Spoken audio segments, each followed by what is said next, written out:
They said his dream was too big, too impossible. Even his teacher gave him an F. But years later, that same teacher walked through the gates of a dream he once failed.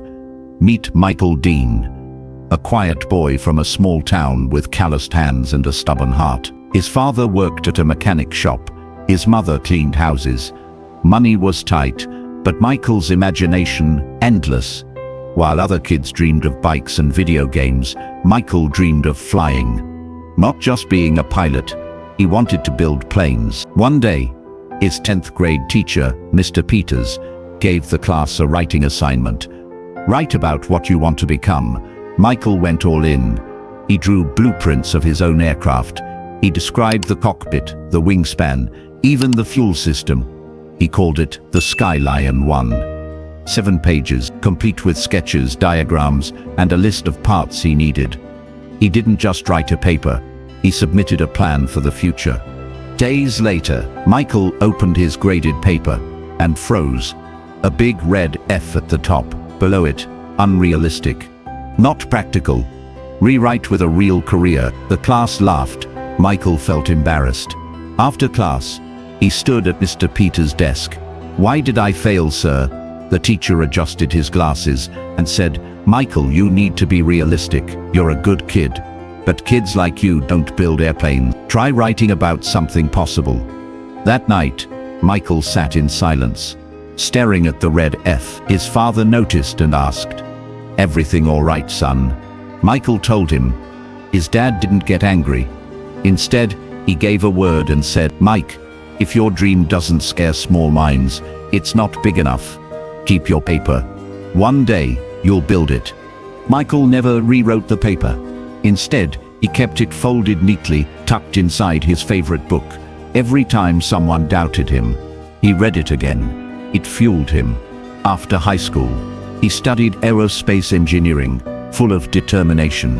He took part-time jobs, built prototypes in his garage with scrap metal. No scholarships, no rich uncle, just grit.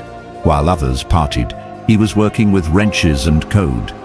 10 years later, Michael stood on a small runway in Nevada. Beside him, his invention, Skylion 1, a lightweight, fuel-efficient aircraft designed for emergency deliveries. Engineers and investors surrounded him. A test flight was scheduled. Michael climbed in. The plane roared, lifted, and soared high. His dream took flight, literally. A few months later, Michael hosted a school visit at his company. The students arrived with their teacher, Mr. Peters.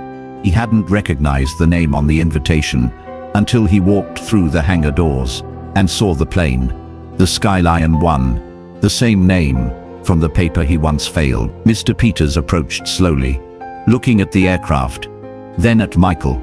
His voice cracked. "You remember that essay, don't you?" Michael smiled. "I never forgot, sir." Mr. Peters lowered his head. "I'm sorry. I failed you, not on paper, but in belief. I saw limits, you saw possibilities." Michael placed a framed copy of the graded essay on the wall of his office, a giant red F. But below it, he wrote in gold letters, "Fuel for flight." The dream they laughed at was now the reason people looked up. So to every dreamer out there, if someone tells you it's impossible, don't argue, just build it anyway. Because dreams don't belong in a grade book, they belong in the sky. If this story inspired you, don't let it stop here. There's someone out there waiting to hear that their dream matters. Share this video, comment your thoughts, and most importantly, subscribe for more stories that remind you what you're truly capable of. Because one story can change everything.